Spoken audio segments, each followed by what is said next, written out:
Colin, who's done from Intuboxing, you were Kalle Saurland. You right? Kalle, you alright? Yeah, very good. You? We're an event across all these countries, and now it's come back to Manchester. It's not the first big event in Manchester, but what a way to top it off, ewvent Groves. Yeah, I mean it's obviously been a bit of a journey for us the last few weeks. Riga was great. You know, Usyk, Breedis had us all out of breath in the last round. You know, it was sensational. Fight of the Year candidate, massive crowd, great atmosphere. And you move on to Sochi, Russia. Well, I thought we'd get a dry crowd there. I honestly, I've done some shows in Russia, and the atmosphere ain't all that. It's slightly better than Germany, but it's not much better. And I thought we slow hand claps sort of thing. And I came in there, 14,000. I thought they were going to tear the place apart. I mean, it was absolutely sensational. And I was like, main event, it's got to deliver, and it certainly did. I think it even topped the week before. Probably knocked the Fight of the Year candidate off a week later with another Fight of the Year candidate. So, yeah, credit to all four guys involved. A record before those fights of 83-0 says a lot about what we're doing here. Yeah, I've spoken to Tommy Langford, yeah, and Jack. Yeah. Taking lock horns. Yeah. Oh no. There's no doubt. Jack's very confident. Very confident. There's a couple of fights there that it's going to be absolute tear-ups. That's obviously one of them.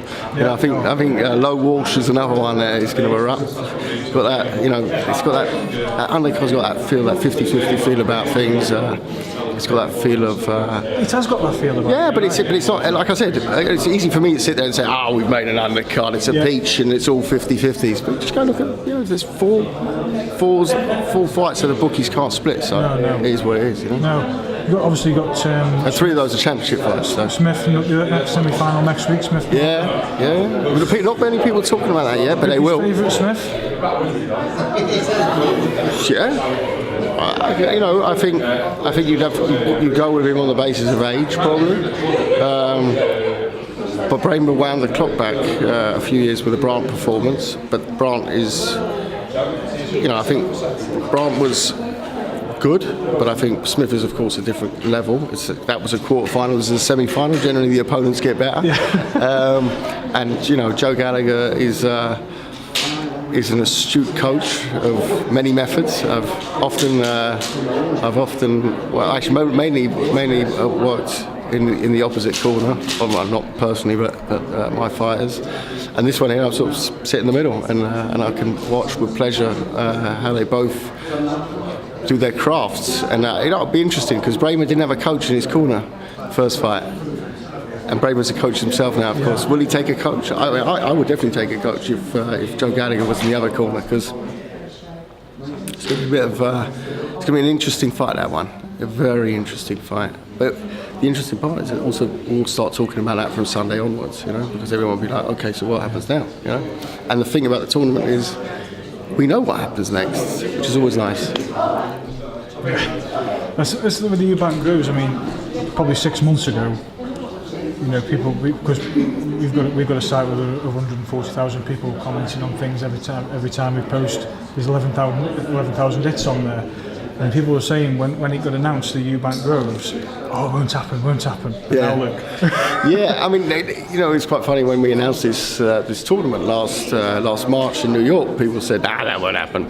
Yeah. That won't happen. And then we were in Monaco and we did the draw, the system for your viewers. There's obviously quarterfinals, it's 8 guys, 4 seeds, and the seeds pick their opponents for the quarterfinals. So when that happened, actually go on our website, worldboxingsuperseries.com, and watch the gala. Then you see where this story started. When that happened, people were like, yeah, but that's not really going to happen. And I was sitting in Berlin for the first fight, Usyk against Hook. And when the first bell went, I said, it's happening. It's happening.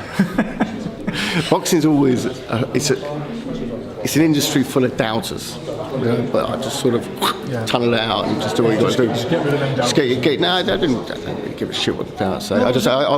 You just got boxing. If you want them to achieve something, as a I think as a boxer, as a trainer, as a manager, as a promoter, you just got to you just shut. You listen. You've got to take in information, but the negativity often is a nightmare. So you just like, and I'm quite positive thinking person. You may be able to answer one question for me, which a lot of people have been talking about. There was a very small tweet or social media thing that come out that Golovkin could be interested in fighting the winner of the World Series. Is that right? Yeah, I mean, there's been talk in the past. I know there's definitely been talk about Groves Golovkin fight. There's been talk about a ewvent Golovkin fight. I haven't heard Smith or Bramer mention, but that makes sense. And I think it comes on the back. I tweeted last week a selfie with Gennady. He was at the ring, and I just wrote "talking all things WBSS." Maybe it came from that. A little bit cheeky, that. I think he's signed to fight Canelo now, so that's been announced now. It's been announced as well. Yeah. That's brilliant, Cal. Thanks very much. Thank you so much. All the best. See you Wednesday. Cheers. Thank you.